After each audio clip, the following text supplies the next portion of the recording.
Ever wondered what truly hides in the vast, silent corners of our world? We're diving deep into a story that will make you question the static on your radio and the silence of the desert night.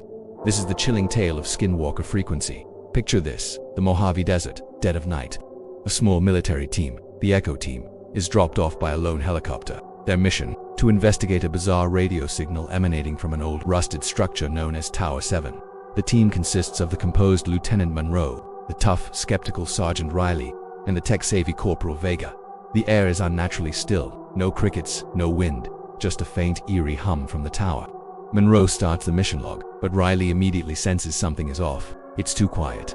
Vega, meanwhile, gets to work. He tunes into the frequency, 7.13 megahertz, but it's not just random noise. He describes it as patterned, rhythmic, almost like breathing. A cold feeling starts to creep in as they set up their base camp. Inside their field tent, Vega is hooked into his console, trying to amplify the signal. What he finds is terrifying. He discovers another layer to the signal, something hidden beneath the static. When Riley asks what he means, Vega's voice trembles. The signal isn't just broadcasting, it's listening. It's actively mapping their vital signs: heart rate, breathing, even their brainwaves. Riley dismisses it as impossible, but then the impossible happens. A faint, distorted whisper comes through the equipment, saying Vega's name. The situation escalates quickly. We find Vega in the medical tent, pale, sweating, his eyes wide with a strange mix of fear and awe. Monroe runs a scan, and the readings are off the charts. His vitals are spiking. His body temperature is dropping. Riley, looking at his comrade, states the terrifying truth: he's not Vega anymore. And then Vega speaks, his voice distorted, almost inhuman. He talks about the beauty of the frequency, how it's alive. Monroe, trying to regain control, orders him to be sedated. But as the syringe hisses, it's clear this is more than a medical emergency. Riley, shaken, asks what they're dealing with. Monroe's reply is cryptic and chilling: not a thing. They're not just observing a signal, they've crossed into something else entirely. Outside, the storm that's been brewing starts to kick up, and Tower 7 begins to glow, pulsing with a faint, malevolent light. It seems to be reacting to their presence. Monroe makes the call: abort the mission. But as they try to fall back, a voice crackles through their comms, a voice made of pure static and distortion. You are already inside. Riley is stunned, but Monroe orders him to cut the feed. It's too late. The voice speaks again, its message piercing through their defenses: you are the signal. And with that final, horrifying declaration, their radio explodes in a shower of sparks and static. The team is cut off, alone in the desert with a force they can't comprehend. They're no longer just investigating a frequency. They've become a part of it. Back in the medical tent, the horror intensifies. Vega's sedated body begins to convulse, to change. Skin splits in tears, revealing something alien and terrifying underneath. He's transforming. Monroe orders Riley to contain him, but Vega, or what's left of him, speaks with an inhuman voice. The desert isn't empty, it's waiting. Riley realizes the horrifying truth. Vega has become a conduit, a living antenna for this malevolent frequency. Monroe knows what they have to do.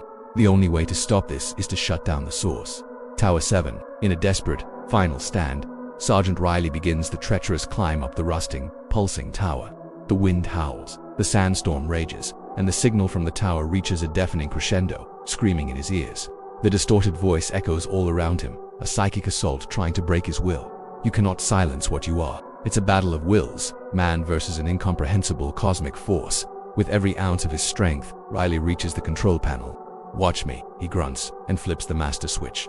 Silence. The deafening hum, the screaming static, the oppressive voice all gone. The tower goes dark. The storm subsides. For a moment it seems like they've won, but as dawn breaks over the Mojave, the true cost of their victory becomes clear. Lieutenant Monroe stands alone amidst the quiet wreckage of their camp. The tower is inert, a silent monolith against the rising sun. Corporal Vega's body is gone, vanished without a trace. And Sergeant Riley, the man who silenced the tower, is also missing. Monroe records the final mission log, her voice heavy with loss. Vega, killed in action. Riley, missing in action. The tower is neutralized. The mission technically is a success, but then, a faint crackle from her damaged radio. A single ghostly whisper cuts through the silence. Riley, the hum, low and patient, begins to rise from the tower once more. Monroe's final, chilling realization hangs in the air. The tower may be dark, but the frequency persists. It wasn't just in the tower, it was in them all along. The desert isn't empty, it's just waiting. What a terrifying concept. The idea that a signal could be more than just waves, that it could be a predatory sentient force. Skinwalker Frequency taps into that primal fear of the unknown and the vast empty spaces on the map. Let me know what you think of this story in the comments below. Have you ever heard strange things on the radio late at night? Thanks for watching. And if you enjoyed this deep dive, Make sure to hit that like button and subscribe for more content that explores the chilling side of sci-fi and horror. Stay safe out there.